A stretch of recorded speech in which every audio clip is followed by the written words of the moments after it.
Já se preocupou que algum dia você possa simplesmente sumir? Não há nada como um piquenique no parque numa tarde de domingo. O ar fresco, as horas preguiçosas espalhadas por um cobertor, compartilhando companhia, comida, bebidas e a beleza ao ar livre.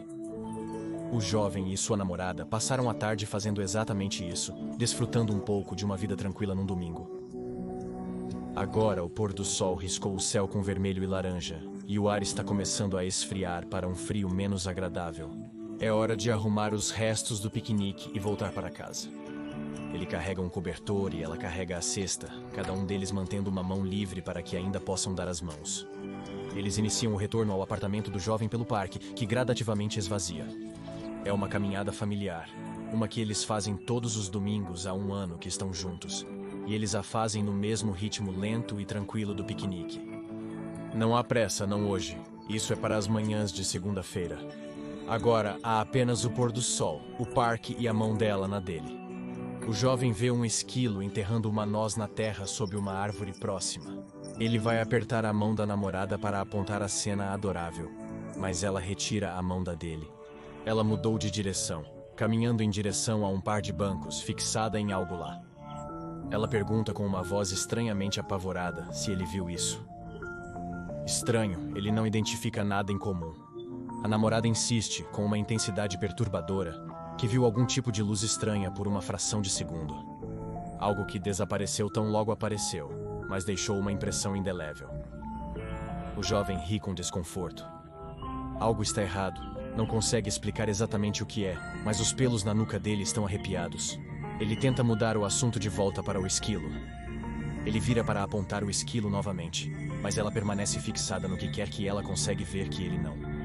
Ele sente um nó se formando no estômago, um pavor, enquanto seu corpo grita para ele ir embora rapidamente.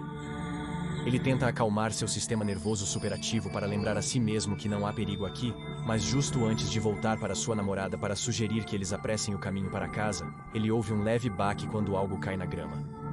Ele se vira para ver a cesta de piquenique deitada no chão, largada ali de repente. Sua namorada não está em lugar nenhum. Ele chama por ela, mas não há resposta. É como se ela tivesse desaparecido no ar. O jovem, aterrorizado, busca vestígios dela no parque, mas além da cesta de piquenique não há nada. Ele chama a polícia e registra um boletim de pessoa desaparecida, mas há pouco que eles podem fazer. Não há indícios de ato ilícito, nem motivo para crer que algo aconteceu com ela. Ela simplesmente estava lá um momento, e no próximo, desapareceu. O jovem não dorme naquela noite. Ele falta ao trabalho no próximo dia, resoluto em prosseguir sua busca. Se a polícia não puder ajudar, ele terá que resolver sozinho.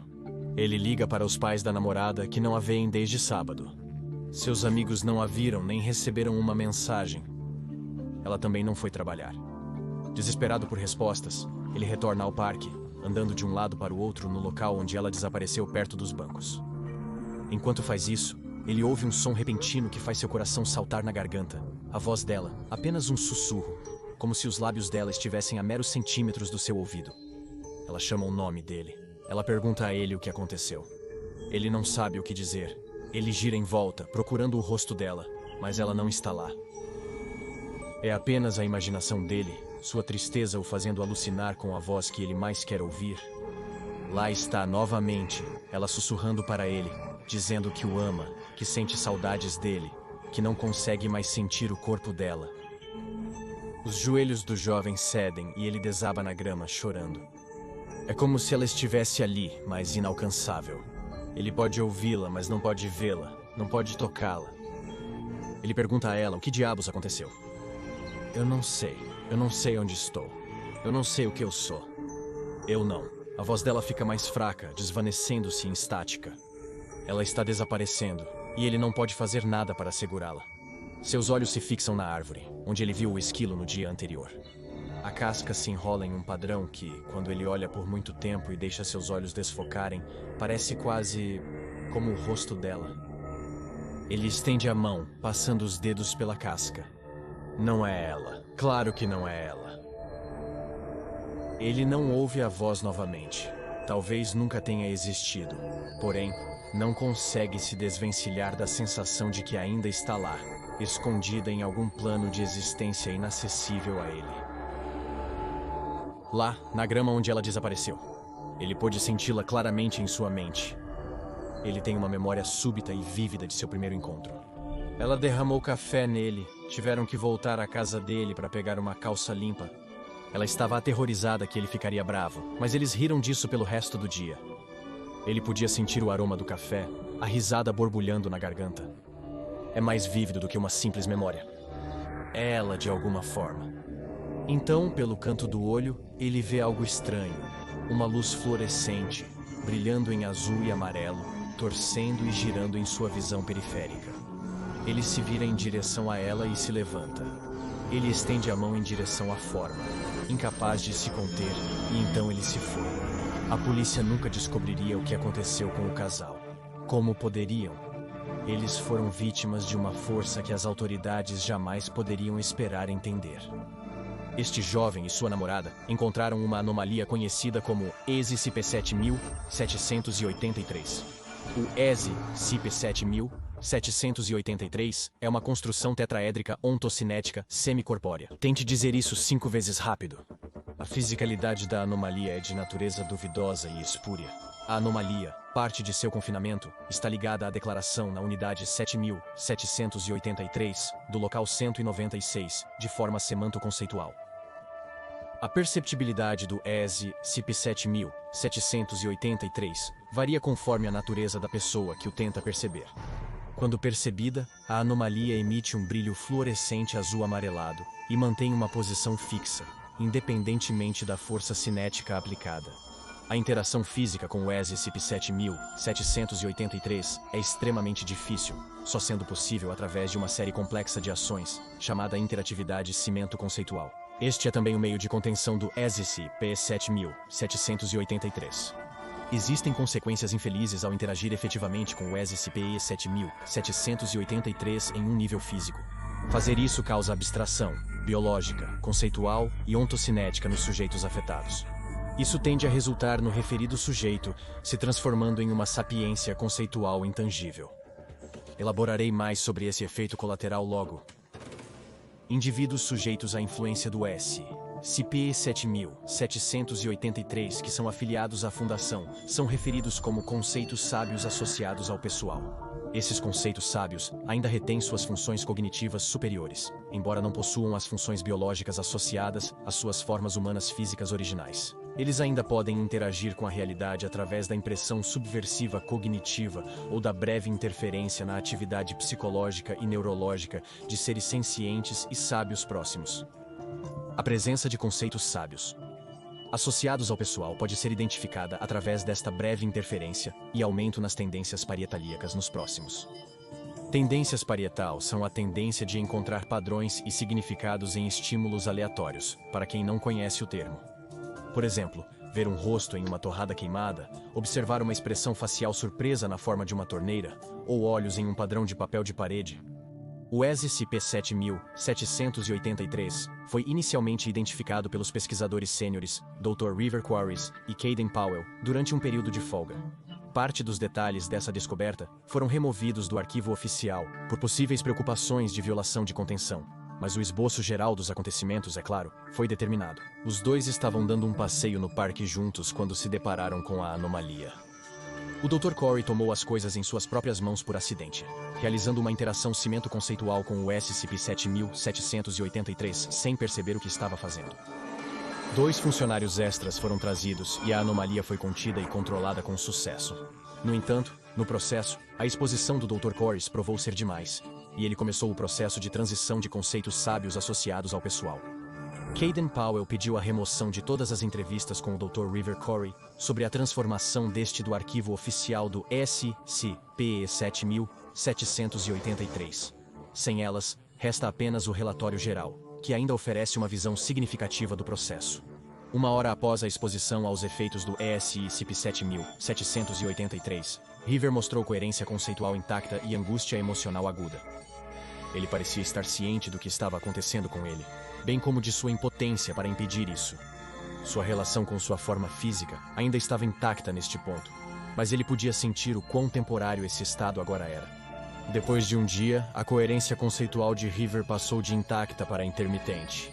Sua forma física ainda estava intacta na maior parte do tempo, mas estava se tornando cada vez mais difícil para ele se comunicar linguisticamente com o Dr. Powell.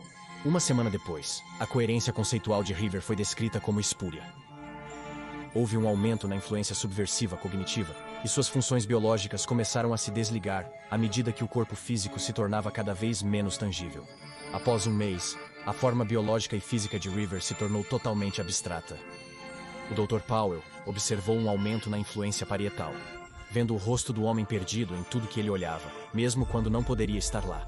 As folhas de uma árvore próxima, a casca do seu tronco, as ondulações em uma poça de água, tudo parecia um pouco com ele. Mas então Powell piscaria e a imagem se perderia. O que mais tarde seria considerado como influência padrão do conceitos sábios associados ao pessoal, começou a se manifestar na área, conforme demonstrado pelos efeitos parietaliais, bem como uma impressão psíquica geral.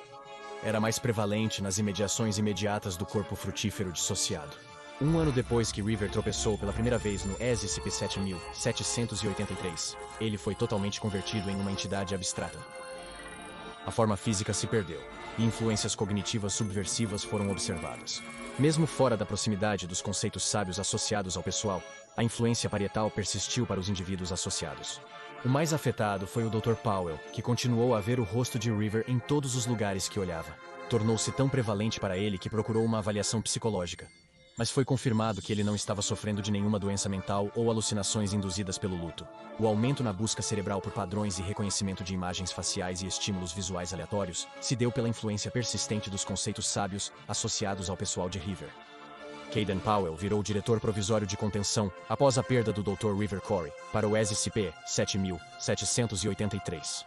A principal prioridade era definir métodos para reverter os efeitos do SCP-7783. Até onde eu posso dizer, nenhum desses métodos foi descoberto ainda. Powell, persistente, usou toda a sua inteligência e recursos da Fundação SCP-E para tentar restaurar os perdidos pelo SCP-7783.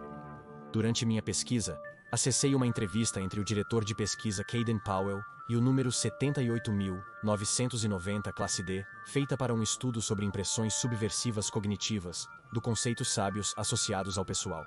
O objetivo deste teste era induzir uma impressão para abrir uma linha de comunicação com os conceitos sábios, associados ao pessoal 1, anteriormente Dr. River Queries. Se os conceitos sábios associados ao pessoal 1 pudessem influenciar a mente de um indivíduo, talvez esse indivíduo pudesse atuar como um tipo de conduto, através do qual Powell e River poderiam se falar diretamente. O diretor de pesquisa Powell deu início ao diálogo com uma saudação formal, confirmando a data de nascimento e o nome completo do D-78.990. O D-78.990 confirmou a identidade e questionou sobre as ações no experimento.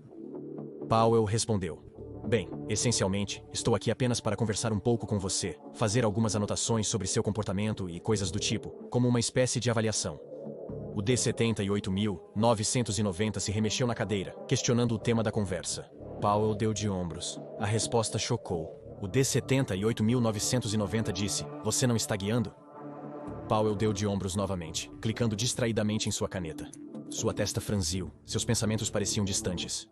"Acho que poderíamos começar com algo como, digamos, uma cor favorita." "Cores preferidas?" O Classe D riu disso.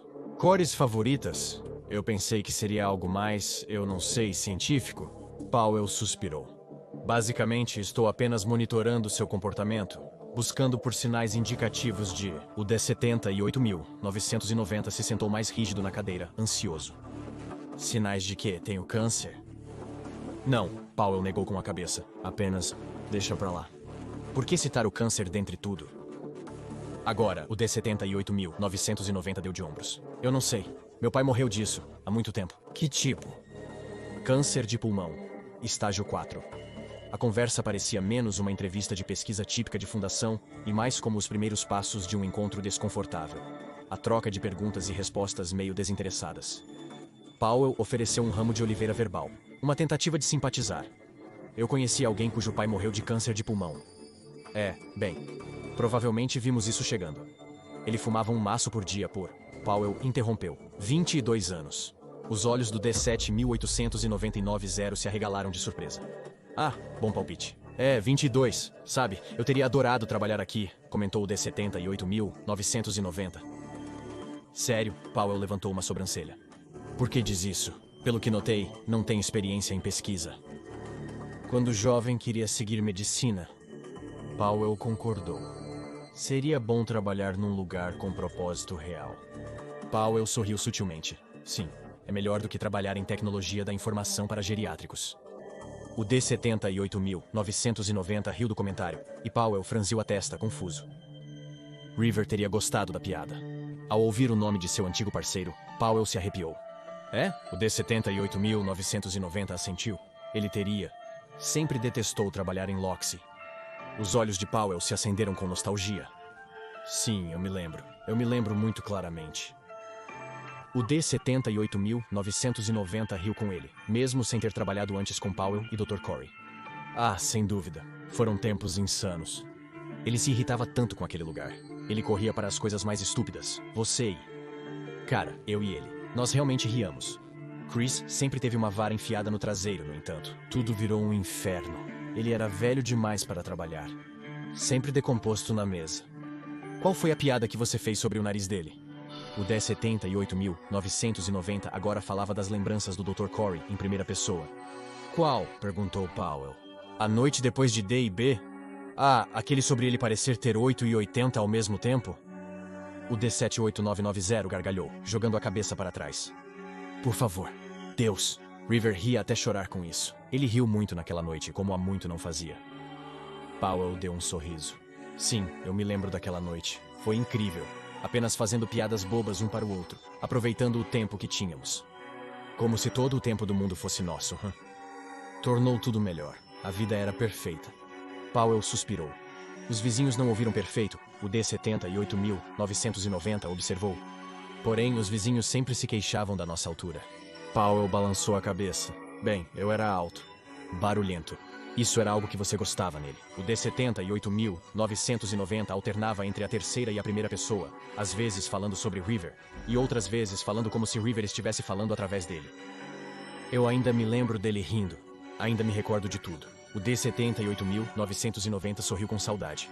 Ele simplesmente não sabia levar a sério. Powell riu disso, um sorriso se libertando de sua máscara de compostura. Ah, bem, sim, era assim que ele era. Sempre energético e cheio de vida. Coloria todas as situações. Eu me pergunto se esse cara do Rio ainda é assim. O D78.990 comentou. Ah, ele ainda está por aí em algum lugar. Powell enxugou sua lágrima. Ainda a vida da festa de alguém. Quem é? O estômago de Powell afundou. Era isso então. A impressão se foi. Ele suspirou, recompondo-se. Ele não exibiria sua tristeza ao estranho. Ele sorriu brevemente e educadamente. Não importa. E essa foi a conclusão da entrevista. O D78.990 e o Dr. Powell nunca haviam conversado antes da entrevista. Nem o D78.990 já havia conhecido o Dr. River. Ainda assim, com alguma intervenção anômala, os dois conseguiram compartilhar algumas memórias do homem. E por um momento, ele ainda estava como estava, tangível, humano, vivo. Mas o momento foi fugaz, como todas as impressões daqueles alterados pelo ESI CIP 7783. Quanto aos procedimentos de contenção, as instruções específicas para a ligação cimento-conceitual, ou relacionadas à informação semântica inerente de um conceito na realidade, do ESI-CP 7783, só podem ser acessadas por alguns especialistas selecionados. Qualquer pessoal designado para a área está estritamente proibido de qualquer pensamento hipotético, especulativo, fantástico ou íntimo relacionado ao ESIE, CP 7783. Só consigo me envolver com o assunto a este grau de uma distância segura. E não sugiro que você se aproxime da área depois de aprender tanto sobre a anomalia. Devido à sua natureza específica, amnésicos não bastam para tratar seu efeito na mente humana. A amnesticização completa do pessoal em relação à sua existência, ou falta de existência, causaria desvinculação cimento-conceitual. Isso resultaria tecnicamente em uma violação de contenção. Esse é o problema com construções semicorpóreas. Basicamente, se souber que está contido, a contenção deve persistir. Se você está com uma dor de cabeça tentando entender toda a situação, você não está sozinho. Embora amnésicos não sejam adequados para o ESI-CIP 7783, medicamentos seletivos derivados de amnésicos da classe C podem ser utilizados para criar uma neblina cerebral intencional, uma barreira que impede o pensamento sobre o SCP-7783, além das tarefas específicas de contenção e operações diárias da Fundação. Em algum momento, nos primeiros dias da minha pesquisa, eu poderia ter dito que não acreditava em fantasmas. Como cientista, hesitava perante o que não podia provar empiricamente. Mas agora eu vi, encontrei e aprendi sobre muitas forças inexplicáveis neste mundo para manter a mesma visão. Talvez as vítimas, e eu realmente acredito que sejam vítimas, do SCP-7783 não sejam fantasmas no sentido tradicional. Afinal, eles não morreram. Seus corpos simplesmente se dissolveram. Sua consciência permaneceu de alguma forma. Mas não é isso que pensamos quando pensamos em um fantasma. A impressão persistente de alguém que já foi carne e sangue. Tire o corpo e o que resta, seja você chama de espírito ou um conceito sábio associado ao pessoal, parece atender aos critérios. O Dr. River Quarry se foi, pelo menos a parte dele que podia ser vista, percebida, conhecida e amada. O que resta é aquela breve impressão, aquele vislumbre de uma memória, tão breve. Aquela risada, uma vez compartilhada, nunca mais será ouvida. Pode não haver correntes chocalhando ou rangidos na escada, mas o SCP-7783 criou sua boa parcela do que me sinto compelido a chamar de fantasmas. Ou discordar do meu vocabulário, eu não me importo. Os deixados para trás ainda são igualmente assombrados. Visite o Patreon do Dr. Bob e seja um pesquisador júnior agora. Agora veja outro registro do Dr. Bob, o SCP-5150, Consultório Dentário Anômalo.